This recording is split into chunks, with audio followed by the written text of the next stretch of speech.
Scott Thompson, Hamilton today. Major Tom McKay is on the board, always looking for your last word, 905-645-3221. Or you can talk, you can text, you can jump on any way you'd like. Send us a note, Scott Thompson at 900CHML.com. Lots of issues in a post-pandemic world. The homeless issue has just skyrocketed in cities right the way across this country. Hamilton certainly no different, and the homeless situation has become a full-blown crisis in many areas, including this one. Lots of different suggestions coming up. Not really solid solutions at this point, including supplying services to encampments that are already set up, and that was turned down by City Council. However, are now researching the idea of an advocate registry, which would allow residents to host someone living in an encampment to live on their property, are being looked at by city staff. This after council votes 9-6 in favor of looking into this proposal. The idea has earned various responses and perspectives, among them the tenants' rights group ACORN Hamilton has weighed in. Our guest represented ACORN at a rally held outside of City Hall on Friday, staged by the Hamilton Encampment Support Network, urging council to drop the idea and focus on other solutions. To talk more about all of this, Stuart Klasinga is with us, member of ACORN Hamilton's East End chapter, and with us now. Stuart, thanks for the time. Hope you're well. I am doing well, and yourself? So far, so good, Stuart. This is a problem which obviously we can't turn away from. It has grown that much. What is your thought on the advocate registry, which allows residents to host people, encampments on their property? Your thoughts, how this would all play out? Well, first, I don't see the City of Hamilton's legal department signing off on this in any way. So I don't see it getting past that particular hurdle, but it's not a housing solution. I mean, they can let someone live in their backyard in a tent, but then what happens when they say, okay, no, I want to use my backyard for something else, you have to leave? We're just moving them around again. Adequate housing is a human right, and it's one that the city is failing to provide to its residents, and the housing market and the rental market is certainly not helping with that. I mean, many people with jobs just cannot afford a place to live.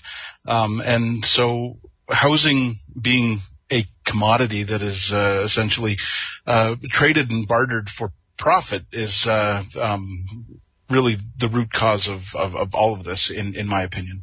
Do you think that these ideas are being floated around as a viable option, or just something in midterm to just get us to where we need to be?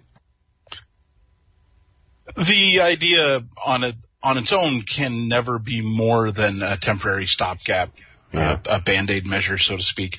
But it's not something that the city should be doing, because the city has the resources and the authority to go beyond charity, which is essentially what this policy is creating.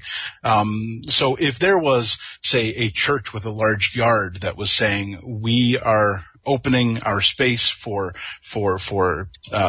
houseless people to come and set up a tent here, I myself would be perfectly fine with that, because it's their, like, that is how they can affect change, or at least do something positive, is through creating charity. The city does not need to create charity.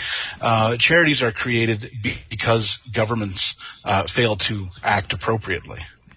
What about providing services for the encampment, which was discussed earlier? So I'm not as well versed on that, but absolutely, people who don't have a place of their own, they still need access to clean water. They still need access to basic hygiene and garbage collection, stuff like that. If this is all that we are leaving them, like all the space that we're leaving them to occupy, then we should do as much as we can to ensure that space is safe for them, it is clean for them, and that we look after them like we would look after any other resident in the city. And obviously, issues with encampments come with the winter months. I mean, how do you do the camping through the summer months is one thing. Once you get into November, December, January, February, March, that's a whole different scenario. What do you do then? So, in your mind, Stuart, we talk about housing, and we need more housing, we need more, and that's been an ongoing issue with homelessness prior to the pandemic. Now we've seen this spike, this rapid spike. How do we deal with that? Yeah, we need to start opening up as much spaces as we can. We need to see vacant homes and vacant units filled. We can't let these spaces remain unoccupied when there are people living on the street. The city needs to incentivize affordable housing being built. The city needs to ensure that there are the resources for those things to get built within the city.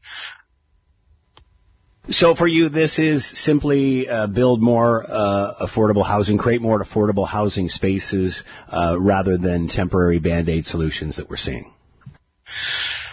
Yeah, well, I'm not saying that simply more affordable housing would solve every problem, but it would certainly go a long way.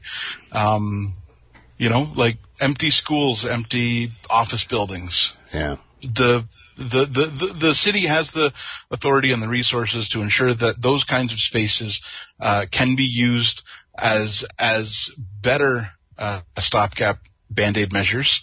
So that's another route to take. But in the end, we need more places available, and they need to be affordable, and we need to be providing adequate shelter for everyone.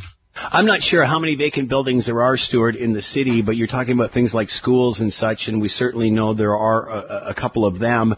Why hasn't something like that been suggested? Is it possible? Is it feasible? I don't know. That's not exactly my wheelhouse. If I had to hazard a guess, I would say that it has to do with the relationship between the school board, who is ultimately responsible for that property, and the city. There are different authorities at play there, and anytime you're trying to get two bureaucracies or governments to communicate to each other, everyone knows that it's not as simple as it sounds, right? So. Your thoughts on the tragic story we heard over the weekend, a dispute between landlord and tenants, homicide, 3 people killed as a result of this, young couple, and the landlord. I mean, my goodness, where does this go, Stuart?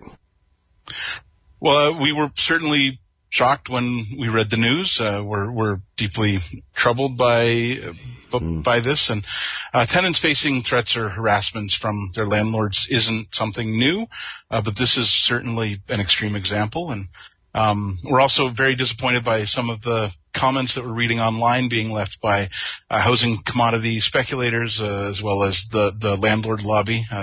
Suggestions that these tenants were pushing their landlord to the brink and the landlord snapped, or that this is the fault of the landlord tenant board, and the landlord tenant board isn't strict enough on tenants. The landlord tenant board has a very long and well established history of being in favor of the landlords more than anything else. So, Stuart Klasinga with us, member ACORN Hamilton's East End chapter, and talking about advocacy registry for those that are homeless. Stuart, thanks for the time and insight. Much appreciated. Be well.